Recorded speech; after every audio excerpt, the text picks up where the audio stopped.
Bonjour. Alors oui, aujourd'hui c'est Clément. Je serai pas avec Sly. J'en suis le premier, désolé. C'est une vidéo qu'on voulait faire absolument tous les deux ensemble.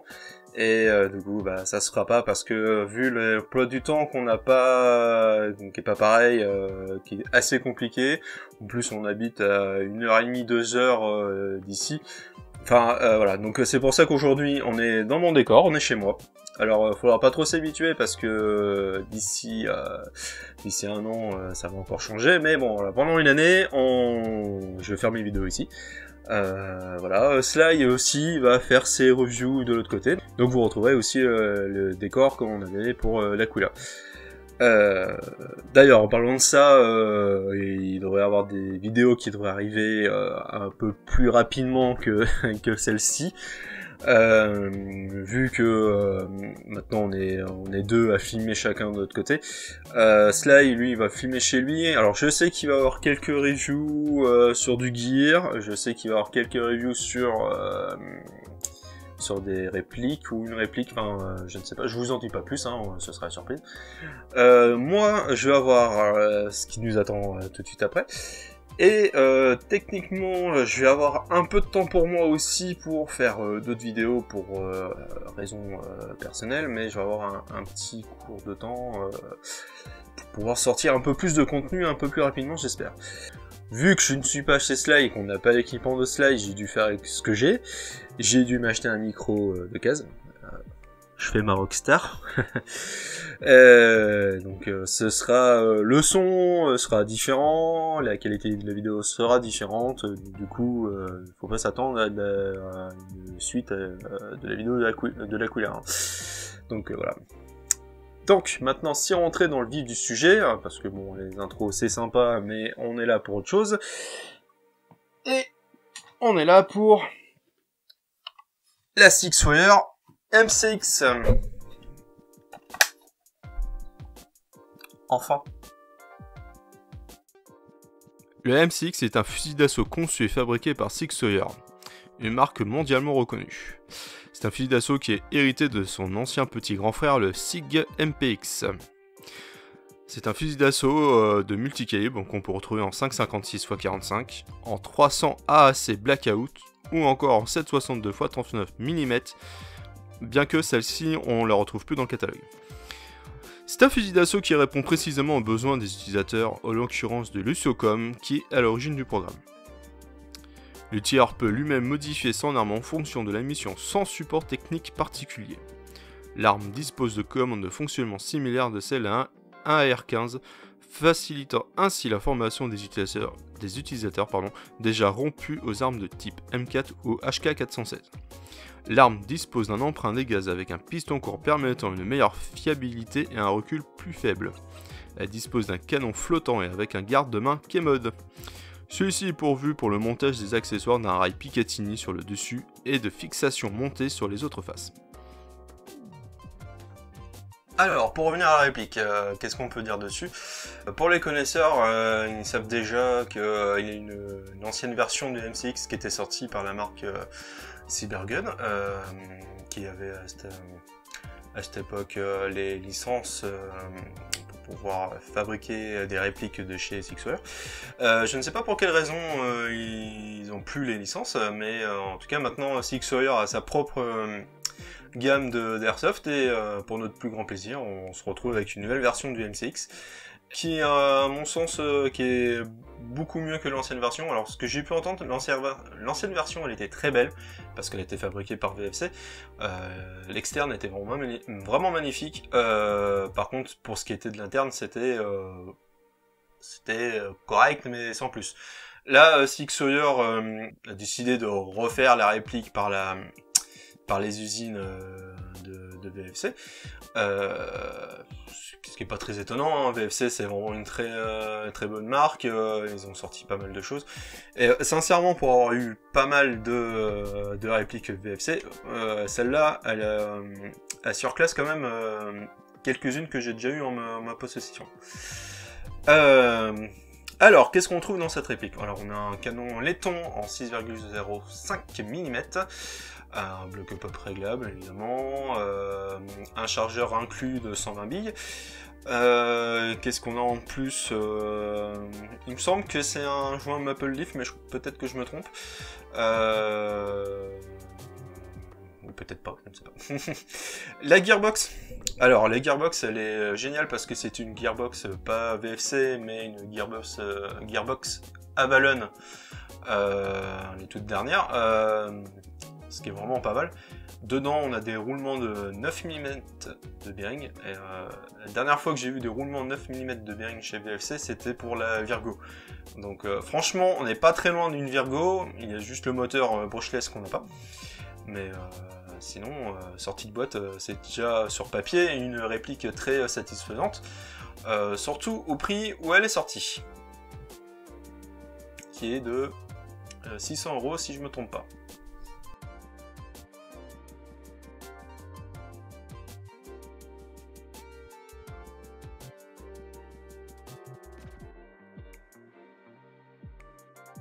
Alors, on retrouve une notice d'utilisation, tout ce qu'il y a de très basique, en moins on a la langue française comprise dedans, mais c'est pas très complet, c'est vraiment le minimum.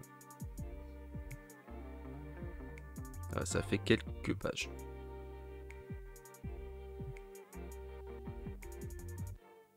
On retrouve aussi un BB loader, assez basique. On retrouve le second ressort M100, qui est assez pratique si on veut jouer sur tous les terrains. Voilà. Et le chargeur de la réplique. Alors, je sais pas trop vraiment ce que c'est comme matière, si c'est de l'alu ou du plastique.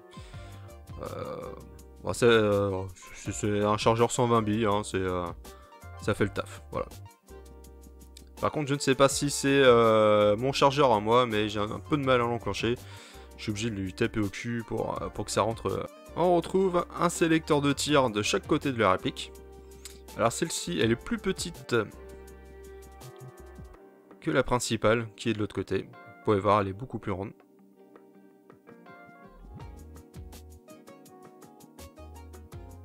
On retrouve à l'arrière de la réplique, sur la crosse, une attache QD. À l'arrière du corps, une autre, et ainsi que sur le garde-main. On retrouve exactement les mêmes attaches de l'autre côté.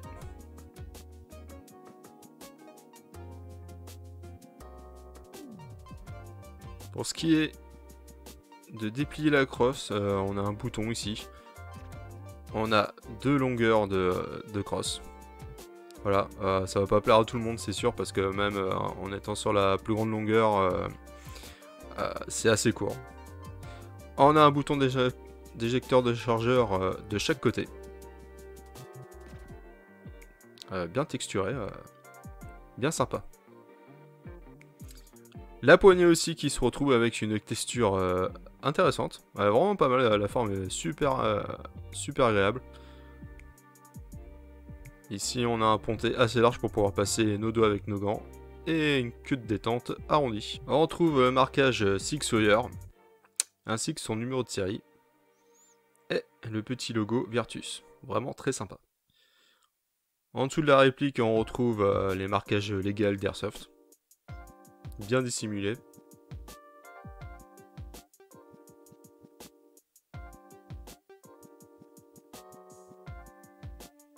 Alors, pour pouvoir placer la batterie dans la réplique, il suffit de découpiller la goupille qui retient le lover et le garde-main. Hop, on enlève. On retrouve ici une prise Tamiya Mini avec la MOSFET de protection. Pour tout bien remettre, il faut bien faire attention que le lover soit bien en place. Et on regoupille. Alors, hop. C'est un peu dur, mais voilà.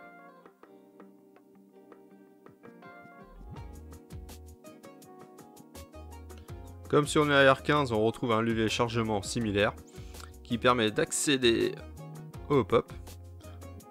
aussi rien de très compliqué.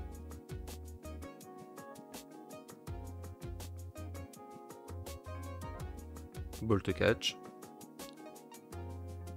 Très satisfaisant. Alors on va retrouver sur la réplique un canon externe en 14 mm anti-horaire.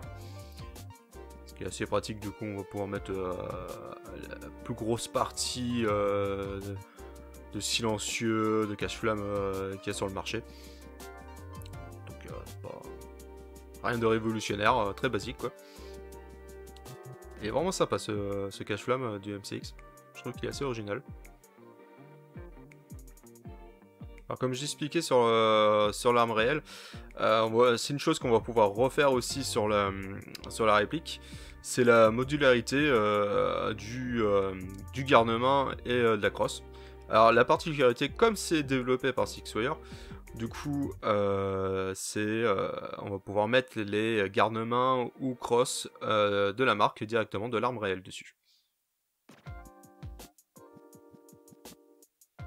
Comme vous pouvez voir sur le site internet, on peut retrouver une flopée de garnements. Il y en a vraiment pour toutes les situations.